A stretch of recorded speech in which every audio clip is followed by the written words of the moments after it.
The Biden administration's engagements with Beijing are criticized during a U.S. congressional hearing on China's actions in the South China Sea. But the Philippines was commended for defending its sovereignty in the disputed waters.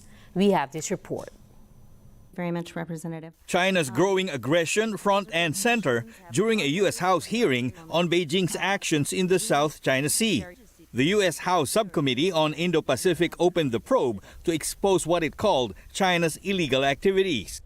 Across the South China Sea, China has illegally dredged nearly 3,200 acres of new land, some of which serve as military outposts. These artificial islands allow the CCP's Coast Guard to maintain a permanent presence in the exclusive economic zones of our allies and partners. Further, illegal and unregulated fishing activities destroying the environment and depleting fishing stocks. The subcommittee mentioned the Chinese Coast Guard's firing of water cannons to stop the Philippine Coast Guard from resupplying the BRP Sierra Madre, its lone outpost in Ayungin Shoal. The subcommittee's chairwoman, Young Kim, says her delegation was also on the receiving end of China's bullying tactic while on a mission to fly over the South China Sea. When flying near the Sierra Madre post, the CCP Navy radioed into our aircraft asking who we were and demanding that our plane turn around, claiming that we were flying over the Chinese territorial waters. This was clearly a bullying tactic, intimidation tactic. She slammed the Biden administration for what she calls fruitless engagements with China's Communist Party. She adds the U.S. must support joint patrols in the South China Sea. A number of senior officials have met with the CCP in recent months, while the CCP continues to double down on militarizing the South China Sea and acting aggressively toward the U.S. allies and partners. Congress must take the CCP's aggression in the South China Sea seriously and ensure that our allied nations are getting the assurances from the administration that they need.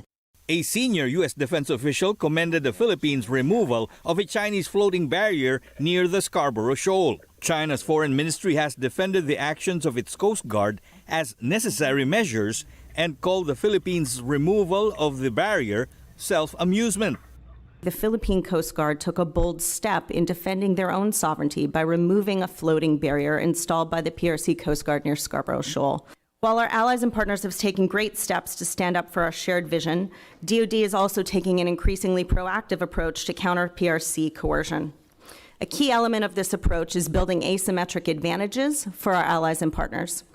The defense official said America has expanded the scope of its joint military exercises with the Philippines, which for the first time this year included coastal and cyber defense elements. The official also highlighted the U.S. access to 4 additional military bases in the Philippines through the Enhanced Defense Cooperation Agreement. Members of the U.S. Coast Guard as well as the State Department meanwhile vowed continuous support for their Indo-Pacific allies. We stand with our Philippine allies and have reaffirmed that an armed attack on the Philippines' public vessels, aircraft, and armed forces, including those of its Coast Guard in the South China Sea, would invoke the U.S. mutual defense commitments under Article 4 of the 1951 U.S.-Philippines Mutual Defense Treaty.